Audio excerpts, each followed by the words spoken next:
Welcome to the Bloom Where You're Planted podcast from Never Too Late Cafe. I'm your host, Laura Womack. Each week, we sit down for a chat with someone just like you, someone who had an idea, a passion, a dream, or sometimes just a thought, and planted that seed, watched it grow into something they wanted to share with the world. If you have an idea for a topic or someone that would be a guest for the Bloom Where You're Planted podcast, feel free to reach out to us on Facebook, where you can join our Never Too Late Cafe Facebook group. We'd love to hear from you. And I have a very special guest with me today, and that's Ellen Mershon. Hi, Ellen. Welcome. Hi, Laura. So let's start with where you're currently living. I live I live in Loveland, Ohio. Oh, is that outside of Cincinnati? It is. Sort of. We're northeast. I would call us a bedroom community outside of Cincinnati, Ohio. Oh, okay. Is that where you're from originally? No, it's not. I actually was born in Camden, New Jersey. Oh, so I'm an export. Yes. That's kind of a close to New York, isn't it? Somewhat. It's closer to Philadelphia. Oh, okay. Okay. I have my geography wrong, which frequently happens. So, well, we're going to jump right into your story. And so you are a musician. I am. And tell us how that got started in your life. Like, go back as far as you can remember if you want to share that. Music has always been part of my life. My family was musical. Both my father and my mother were musical. But neither one of them was a professional musician. And I would not call myself a professional musician, but I am a person who just enjoys music, enjoys playing music. And occasionally people do pay me for that. Oh. I think once you're paid, you're professional. I don't know. It just doesn't feel like it, but that's okay. Because otherwise I might, it might rob me of some of the joy. For some people that I've known of people that said when they tried it in any art form, when they tried to make it their full time, it was, or their only, I don't know. For some people it works, and some it just creates a challenge. And like you say, it can steal some of your joy. So, so your family was musical. And so when did you get into, what do you play an instrument?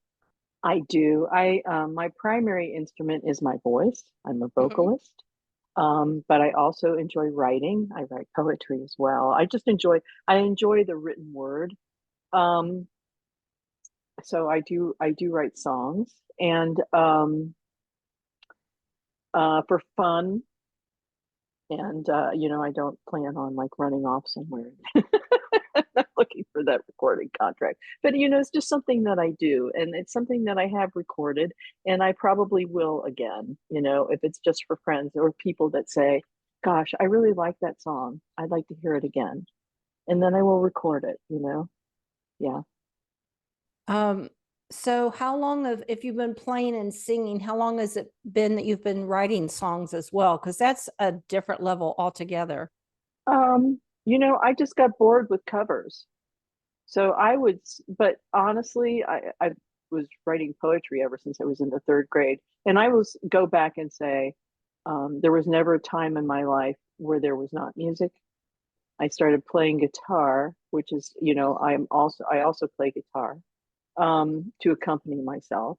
And I started doing that, right around the age of 12. And guitar at 12? Mm-hmm. Oh, wow. And I'm self-taught,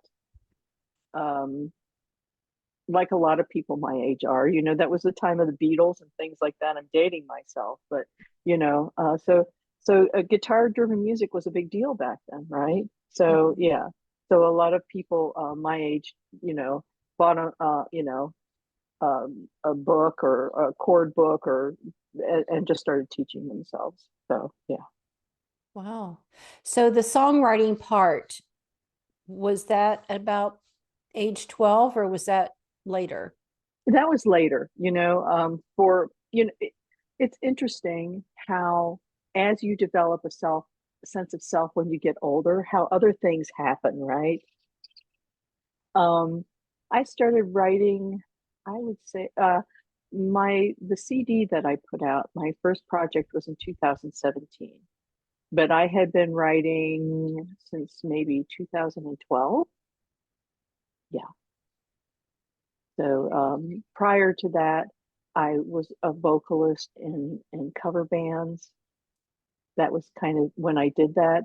And then I took some time off for music to be with my family for 14 years. My son was young, and Mm. I made that decision. And my husband said to me, at the end of 14 years, he bought me a Fender Acoustasonic Junior amp and said, "You need to go back and start doing what you love." Oh. Mm. And started playing in small cafes and things like that. Yeah. So you said covers. So originally you did a lot of covers?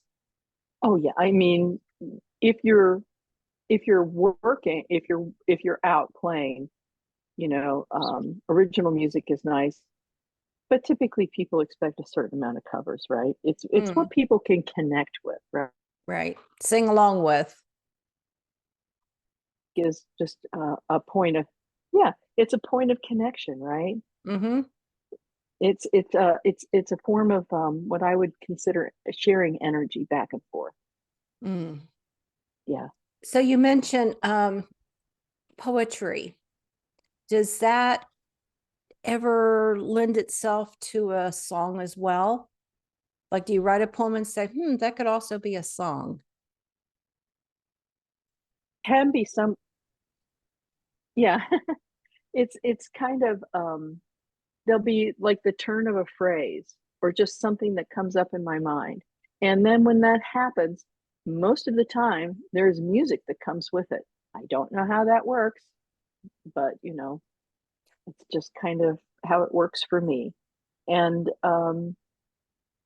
sometimes poetry is just what I would call um, standalone words, you know, standalone thoughts without accompaniment. Oh, okay. So, I've always wonder about how now I can understand songwriters with lyrics because I would lean that direction, but the melody and the sound, the most I ever get is like sounds like this other song, and a little this one and a Know little where they that come one. from. Yeah. Yours is completely different. You get the whole song. So yeah, typically I do, and well, or the start of the melody, and then what I do is I just pick up my iPhone and I just sing into the voice recording of it. A lot Mm-hmm. of times it's when I'm out walking, which is a form of meditation for me, and Mm-hmm. and it clears my mind, and then that's when those things come. Interesting. Interesting. I have to comment on your background with all your books. So many people have the backgrounds that come with any online platform, and yours is real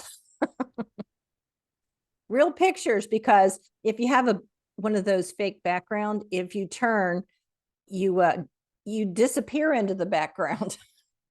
Several people, I say they look like a, a hologram. Well, I'm just going to be really honest with you.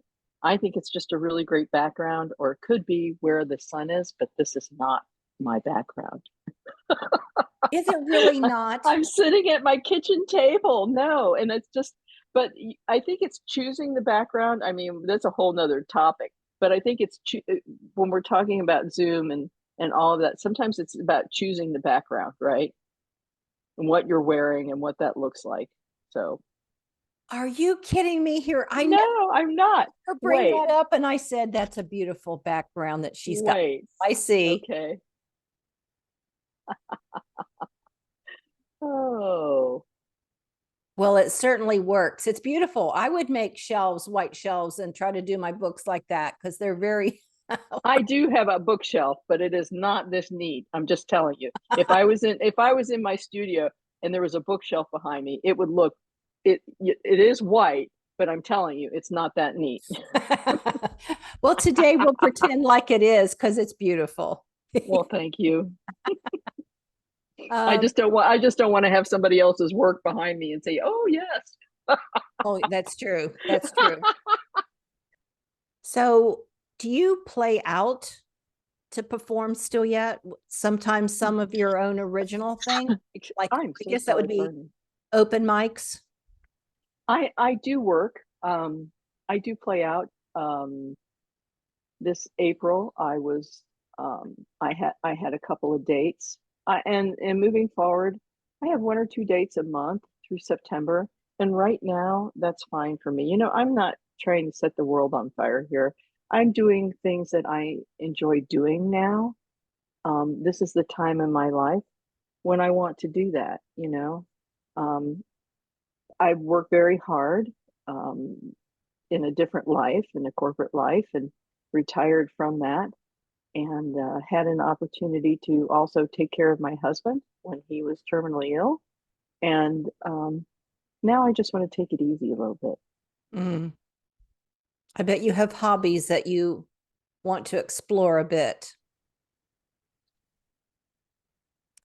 Hobbies like I do. walking. I also love, yeah, I garden. I have a large garden. If you hear wind chimes, it's because I've got my door open. Um, and I also paint. Oh, I'd like to get back to doing that, watercolors, and also acrylic medium. It's just basically what I strive today for is to live an artist's life. I'm happy to support. I have tons of friends who are musicians who are working very hard and younger than me, and they're right in the middle of their careers, and I'm happy to support that. And in any way that I can. Um, but for me, um, it's become an avocation. In the yogic tradition, they talk about the um, different periods in a person's life. Like you are a child, you know, and then you become a student, and then you become what they call a householder, right? So you're busy making money and doing these things. And then you move beyond that and you start actually divesting yourself of things that are material, that you just look at that and say, here's my time. This is what I want to give that to. And I don't really want to purchase more things and give my time away, right? Time and money to me are kind of, I actually have a song called the Time and Money Blues. oh, But time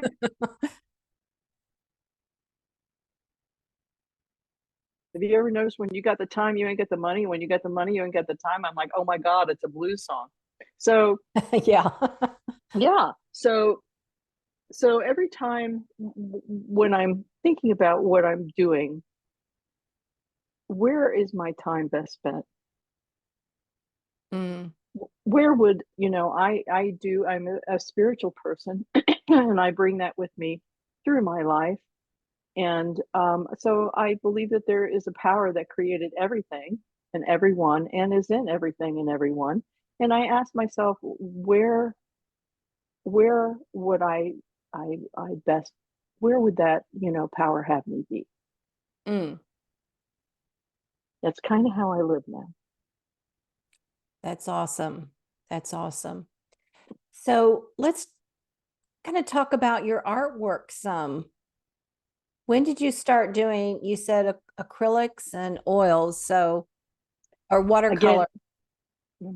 so when I was 12, 13 years old, we moved overseas. I've never, my father had a corporate job. And so we lived, like, never lived more than 5 years anywhere. And we ended up moving overseas. He was a plant manager. And and worked for an electronics firm. So we had no television. I Mm. lived in Taipei, Taiwan, Okay. and we had maybe a smattering, a small smattering. I will take that, a small smattering of uh, English television, but not really, you know. And we also had Armed Forces Radio Network, and Mm. really that was it. So you had to find things to do with your time. So reading um, was a big deal for me, and then art was a big deal for me, just to draw and to paint, and that, and also music. Those three things. And I think to myself, now, um, and I even notice it now. I really try to watch this social media, and I'm not a big television person per se, but just where am I spending my mind? Where's my mind going? It's not only Right. spending time, it's your mind. And I am grateful for that time. It was 2 years of basically being, at that time, Taiwan was a developing country. It's no longer a developing country, but it was just, it was in the late 60s. I'm dating myself here, but and yeah, to be immersed in a different culture, um, a different language, uh, and we were not military, so we had no commissary or PX privileges. Oh. So we shopped at local markets and things like that. Basically, it was like going to the planet Mars for 2 years. Oh my gosh. I mean, I respect everyone in Taipei, and I think it's a beautiful city. But at that time, um, the culture was so completely different. That's why I'm equating that to. Wow, that was, food and culture and just a language. To Everything. I did go to an American school, Taipei American school. Yeah. did you live other places around the country or overseas? Oh yeah, I lived in upstate New York when I was born in New Jersey, but I lived in upstate New York. I lived in Chicago, Illinois. I lived in Taipei, and then when we came back through Asia and Europe, and then came back to the United States. And um, my father, God bless him, they wanted his next assignment would have been a plant manager in the Dominican Republic. Mm. And he turned that down and left his job for the sake of his family. Mm. And he ended up getting a job here in Cincinnati. Oh, And that's how he okay. came. And that's how he came to be here. Interesting. I love stories. I love what goes into making someone's story, you know.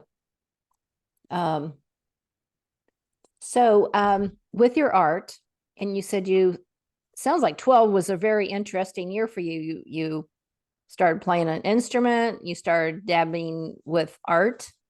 So have you displayed or shown anybody your artwork, or is it just something you keep to yourself as a hobby, or how's that work for you? It it's just always been something that I've kept to myself. I mean, you know, um, I haven't really displayed that anywhere. It's just something that I love to push color around on paper.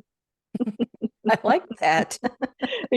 With that in watercolors, I love that feeling of pushing that watercolor around in paper and see how it flows.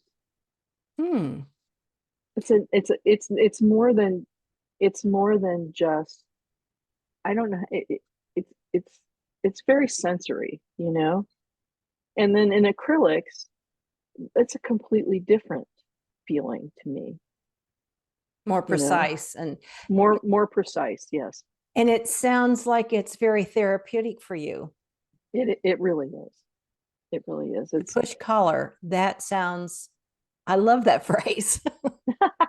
and I also enjoy like coloring books. I love to color mandalas, right?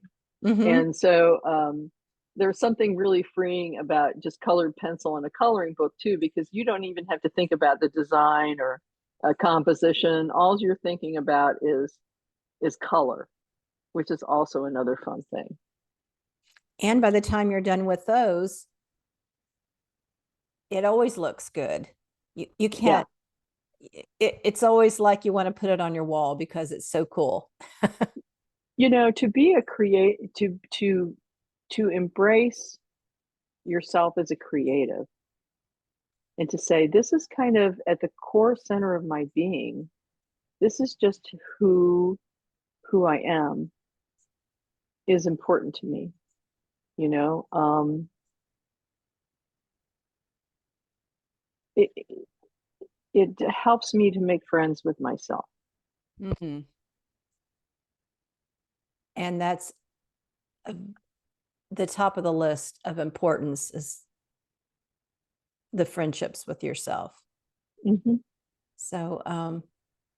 So let's talk about when you play out. Do you have a particular place or region, or I know that some, I call them open mics, have sort of a community of people. You go and you see your friends, and I don't know if you always sign up or you have to do it ahead of time or whatever, but do you have sort of a community of people that through music at particular places?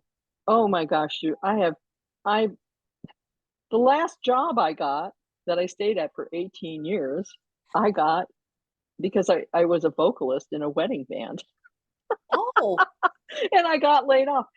So much of my life, you know, I got laid off at a administrative job, and they were like, "Hey, apply for this," and I got the job, right? So the same company had a wedding singer? no, what it was is that there were some gentlemen there. One was an engineer and one worked in finance, but their their side thing that they loved was music, right? There's so Oh, many okay. people who are dual profession who play music but do other things, right?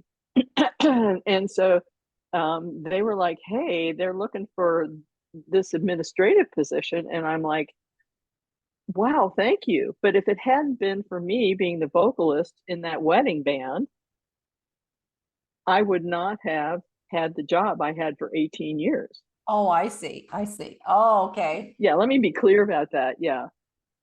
Okay, back to community. And in sort of the greater Cincinnati area. I will say also, there are a couple of other things.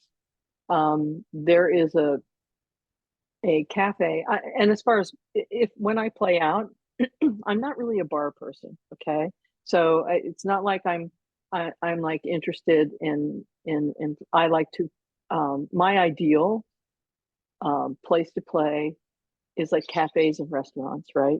That Mhm. smaller cafes and restaurants. And there is a cafe up in Pleasant Plain, Ohio, which is not far from me, called the Plain Folk Cafe, or Plain Folk Cafe. the best open mics in town.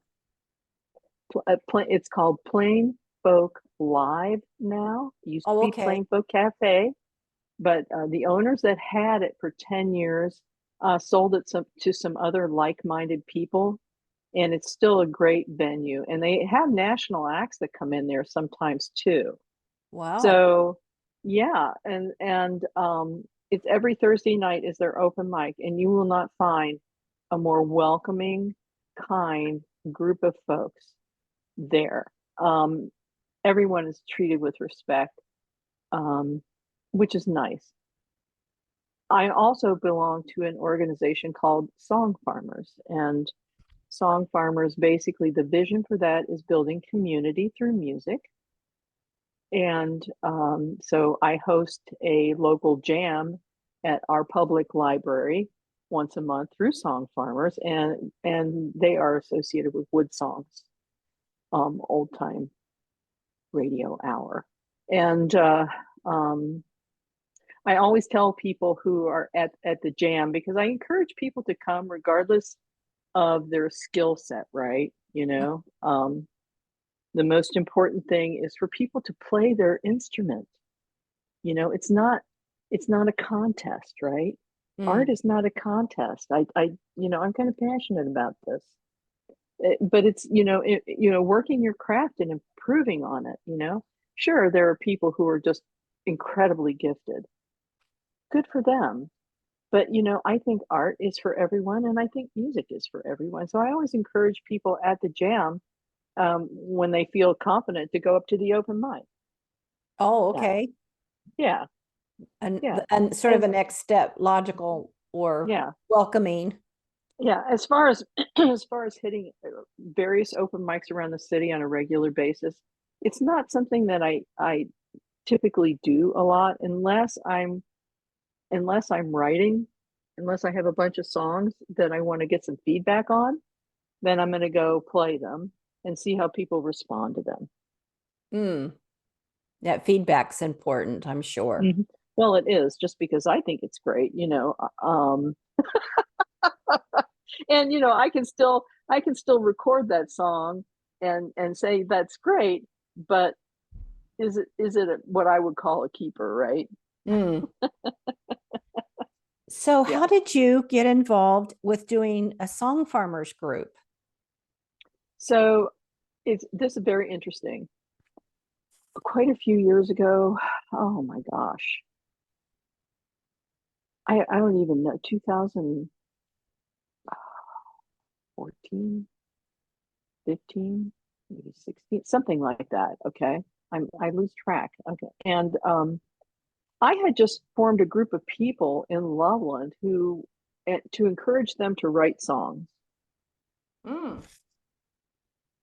I think it's important to encourage people to do art and to do music outside of, certain commercial, what I would call a commercial paradigm.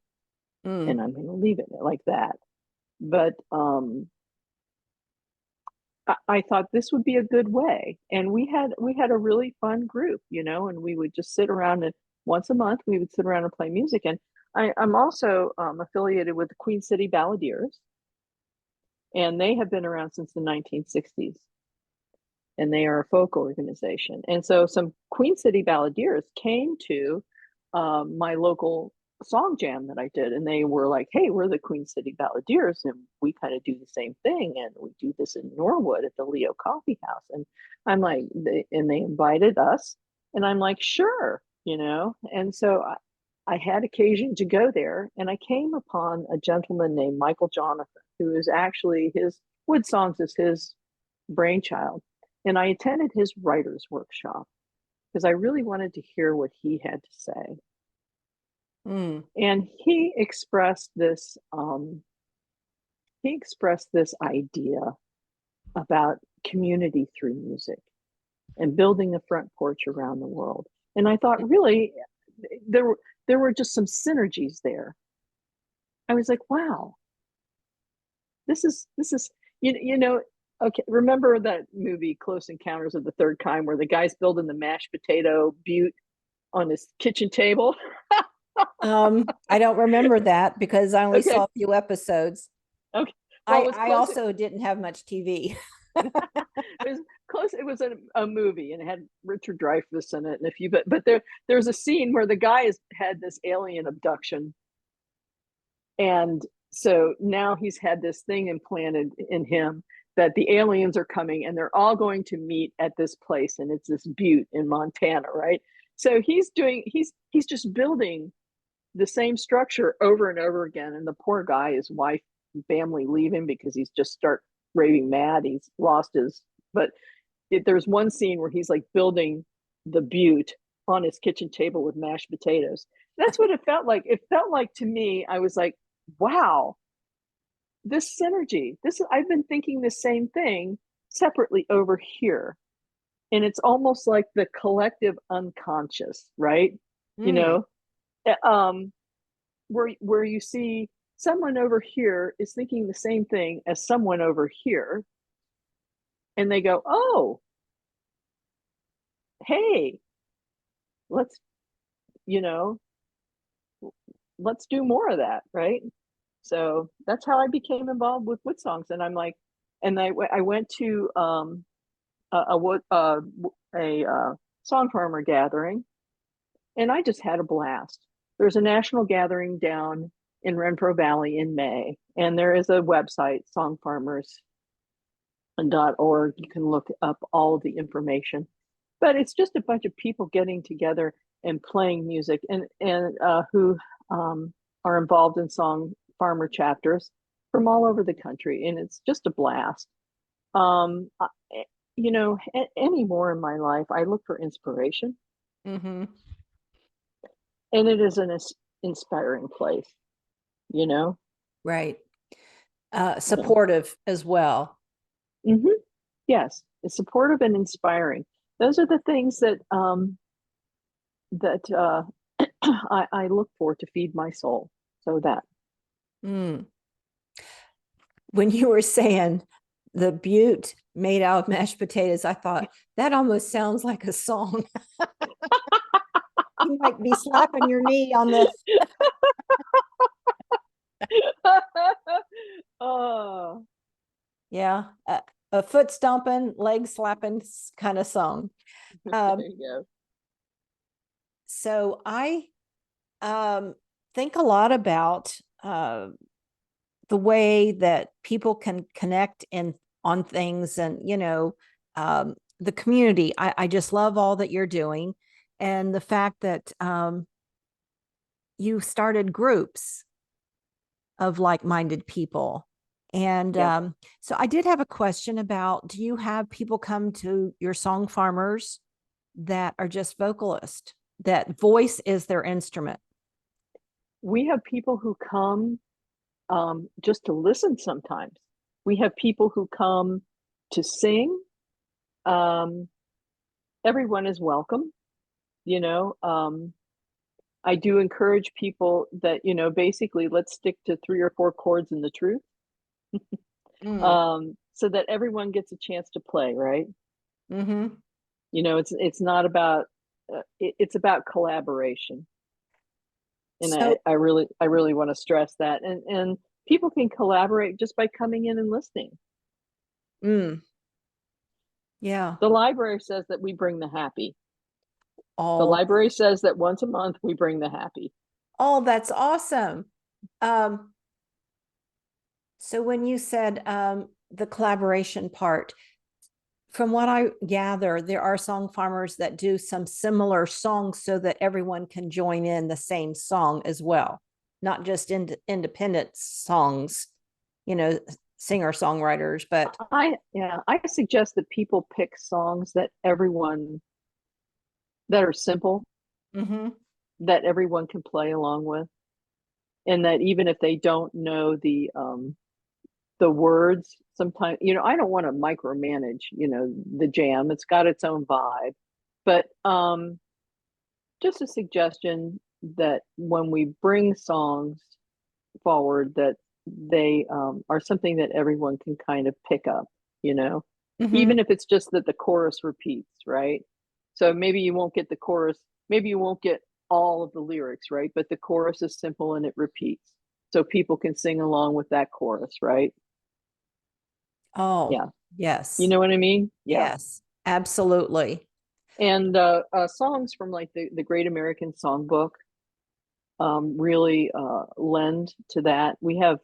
I have friends who come from Queen City Balladeers, and they love old time music, and that lends to that, because back in the day, you know, people brought their own music to socialize with, right? I mean, they were playing piano in their homes. They were singing and playing instruments in their homes as family members. Right. That, yeah. I was at it's a restaurant that also has music on weekends. And earlier in the evening, it's a different crowd. And plus the person, they were following the person. And someone requested roll out the barrel. And not everyone's going to know that. But boy, that place was hopping. And people singing. And I knew it because I used to be an activity director in a nursing home, and that was a very popular song. It was. And a lot of fun, you know. Yep. You know, who's it? Miles Davis is credited with saying that there's only two kinds of music, good and bad. So, I mean, you know, there are songs that just stand the test of time, right? And there are songs that just are great for community, and isn't that wonderful? It is. So, well, you know, this podcast is called the Bloom Where You're Planted podcast. And I ask everyone what that quote, bloom where you're planted, means to them. So what does that mean to Ellen? Lots of things. You know, I had a successful 30-year career, and I had worked for a great company, and I was and still am grateful for them. You know, even though I retired, you know, in my retirement, I was grateful. But in 2016, I took a course called Energy for Performance through my company, and it basically just kind of walked you through identifying, you know, who you were versus what you were doing to get some synergies, right? And what I realized is, well, I had been pretty successful at doing what I was doing, and I appreciated what I was, you know, the work wasn't really what I wanted to do. And at one point, I had to walk out of the room because I was crying. Oh. It just impacted me so deeply, the gap between what I was doing and where my soul was and where my spirit was. And you know, that kind of set me on a path.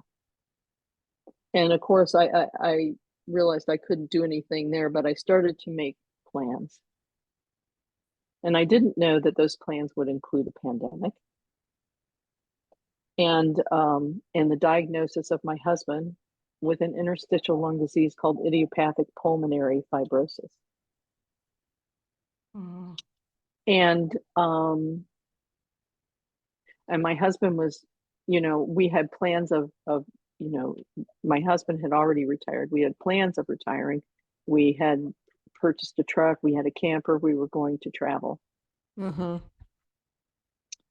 And, you know, people make plans, God laughs. Right. You know, but certainly none of that came to be. And what happened was, he was given 3 to 5 years to live. And what happened is that the wheels came off my life. And I remember standing in my front yard at 4 o'clock in the morning praying, God, please send me wise guides and resources. And earnestly praying and asking that. And guess what? They showed up. And I don't know that bloom where you're planted is, I don't know that it's instantaneous. I think it's purposing yourself towards change. I think it's, this has just been my experience.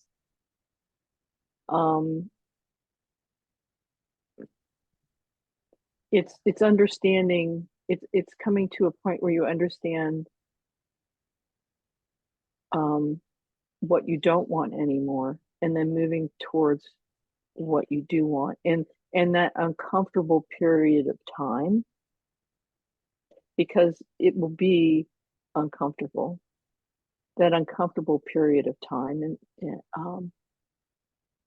what it takes to move towards that. So retired from my job at 65. I don't mind saying my age. I'm grateful for that. I decided, okay, how much stuff does a person need? And how much time do I want? How do I want my life to look different? So that's a decision right there. That's, bloom where you're planted sometimes involves decisions. Mm-hmm. And the other decision I made for my soul was to stop drinking alcohol, because to me, it was poison. And to me, it wasn't helpful. And to me, it actually separated me from myself and my creator. Mm. That was a big, big decision for me. So that's another part of putting down roots when you bloom where you were planted. I'm a gardener. You have to have a good plant has to have roots before it can grow. Right? Mm-hmm.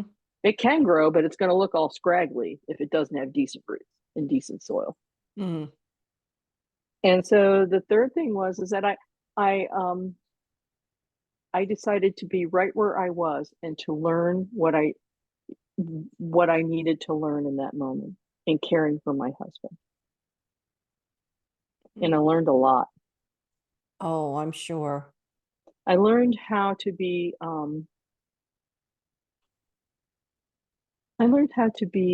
selfless.